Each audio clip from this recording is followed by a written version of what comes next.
শিশুরা যখন রেগে যায় তখন তার ব্রেনের আসলে কী পরিবর্তনগুলো হয়, এবং সবচেয়ে খারাপ হয় যখন একটা শিশু মিসবিহেভ করছে এবং আপনি তাকে মুখে কথা বলে বোঝানোর চেষ্টা করছেন যে না, তোমার তো এরকম করার কথা ছিল না, তোমার সাথে তো আমার এরকম শর্ত ছিল না, বা তুমি এরকম করলে তো তুমি ওটা পাবে না, আপনি একটা পানিশমেন্টের কথা বলছেন। তো এরকম যখন করছেন তখন তার রেগে যাওয়ার এই সিচুয়েশনটাকে আরও খারাপের দিকে নিচ্ছেন। কেন সেটা আমি বলবো এখন। আমরা যখন একটা শিশুটা যখন রেগে যাচ্ছে তখন তার ব্রেইনে লজিক্যাল রিজনিংয়ের যে পার্টটা আছে সেটা একদম ইনঅ্যাক্টিভ হয়ে যাচ্ছে, এবং সে যে ইমোশনালি ব্রেনের যে পার্টটা আছে যে সে ইমোশনালি থিঙ্ক করছে, এবং ব্রেনের ফাইট অর ফ্লাইট মুড বলে এটাকে, ফাইট অর ফ্লাইট মুডটা অ্যাক্টিভেট হয়ে যায়। সে যখন কোনো কিছুতে রেগে যাচ্ছে অথবা অনেক বেশি এনার্জেটিক হয়ে যাচ্ছে, ইমোশনালি ওভারওয়েলম হয়ে যাচ্ছে অথবা ফ্রাস্ট্রেশনে চলে যাচ্ছে, এরকম কারণে তার দেখা যায় fight or flight mood on হয়ে যায়, অর্থাৎ তার লজিক সাইডটা পুরোপুরি কাজ করে না এবং তার ইমোশন পুরো ব্রেনের কন্ট্রোল নিয়ে নেয়। এবং এই টাইমে যেহেতু তার লজিক কাজ করছে না, তার ল্যাঙ্গুয়েজ কাজ করছে না, সে আপনার দিকে তাকিয়ে থাকবে, কিন্তু আপনার কথা বা আপনার ল্যাঙ্গুয়েজ বা আপনি মুখে যা বলছেন সেই জিনিসগুলো সে প্রসেস করতে পারবে না। এবং সে যখন এটা প্রসেস করতে পারে না তখন কিন্তু সে আর কিছু বুঝতে পারতেছে না আপনি লজিক্যালি কী বলছেন। আপনি গতকালকে বলেছিলেন যে তাকে এই জিনিসটা এই জায়গায় গেলে দেওয়া হবে না, বা এই চকলেটটা সে গতকালকে খেয়েছে বলে আজকে আরেকটা খেতে পারবে না, এরকম কোনো কিছু যখন আপনি তার সাথে কমিউনিকেট করছেন সে কিন্তু সেটার প্রসেস করতে পারছেন না। আপনি আপনাকে নিজেকে দিয়ে চিন্তা করুন না, আপনি কোনো একটা সিচুয়েশনে আছেন, আপনি আপনার অপরিচিত কেউ অথবা আপনার চেয়ে বড় কেউ একজন আপনাকে কিছু একটা বলছে যেটা কিনা আপনি বুঝতে পারছেন যে এটা আপনাকে ব্লেম করা হচ্ছে, আপনাকে বকা দেওয়া হচ্ছে বা হচ্ছে কিছু একটা, এরকম একটা সিচুয়েশনে কিন্তু আপনার ব্রেন কাজ করে না। তখন আপনার ইমোশনালি মনে হয় যে ফ্লোর ফাঁকা হয়ে যায়, আমি ঢুকে যাই ভিতরে। সো এই যে ব্যাপারটা হয় এটা হচ্ছে ফাইট অর ফ্লাইট মুড বলি আমরা। তো এই সময়টাতে আমাদের লজিক কাজ করে না, এবং বাচ্চারা তো স্পেশালি ব্রেনটা ডেভেলপিং স্টেজ,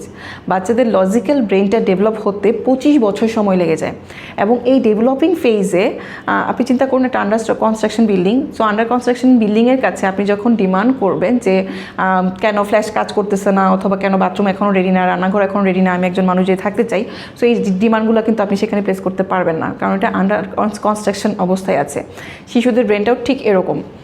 এই অবস্থায় আপনার আসলে করণীয় কী, মানে আপনি তাকে কীভাবে ম্যানেজ করবেন যখন আপনি বুঝতেছেন সে ফ্লাইট মোডে চলে গেছে, সে অনেক বেশি কান্নাকাটি করতেছে অথবা অনেক বেশি রিয়াকশান করতেছে,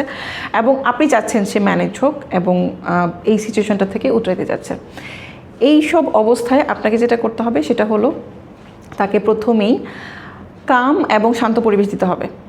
আপনি নিজে যখন এক্সাইটেড হয়ে যাবেন, আপনি নিজেও যখন বলবেন যে হ্যাঁ তুমি এটা করার কথা ছিল না, তুমি এটা কেন করতেছো, এরকম কোনো কিছু যখন বলবেন, আপনার কথা তো সে প্রসেস করতে পারতেছে না। সো সে দেখতেছে যে খুবই রাগি এক চেহারার একটা মানুষ, আমার বাবা বা আমার মা খুবই রাগি চেহারায় আমার দিকে তাকিয়ে আছে এবং অনেক কিছু বলতেছে, এবং তখন তার ব্রেন কিন্তু ডেঞ্জার মুড অন হয়ে যায়। তো এই জন্যে আপনাকে প্রথম কাজটা যেটা করতে হবে সেটা হলো খুব শান্তভাবে তার পাশে যেয়ে বসতে হবে,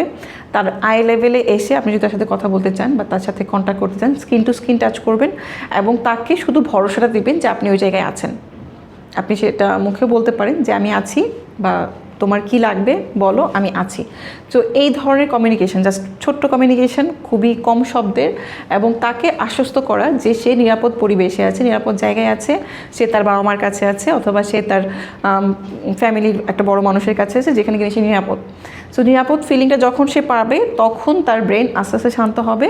এবং কিছুক্ষণ পর আপনি দেখবেন যেই ট্যান্ট্রামটা আপনি হয়তো বা তাকে ধমক দিয়ে রাগিয়ে যদি ম্যানেজ করতে যেতেন সেটা হবে 20-25 মিনিট 30 মিনিটও লেগে যাবে, কিন্তু আপনি যখন এরকম নিজে শান্ত থেকে নিজের গলার টোনটাকে শান্ত রেখে নিজের ফেসিয়াল এক্সপ্রেশনটাকে যতটা সম্ভব কাম রেখে যখন বাচ্চাটাকে ম্যানেজ করবেন তখন দেখবেন সেও আস্তে আস্তে আশ্বস্ত হচ্ছে এবং কাম হচ্ছে, এবং তার যখন ইমোশনাল স্টেটটা সে ওভারকাম করে ফেলবে, তার যখন থিঙ্কিং বা হচ্ছে লজিক্যাল প্রসেসটা স্টার্ট হবে, তখন আপনি যখন কথা বলবেন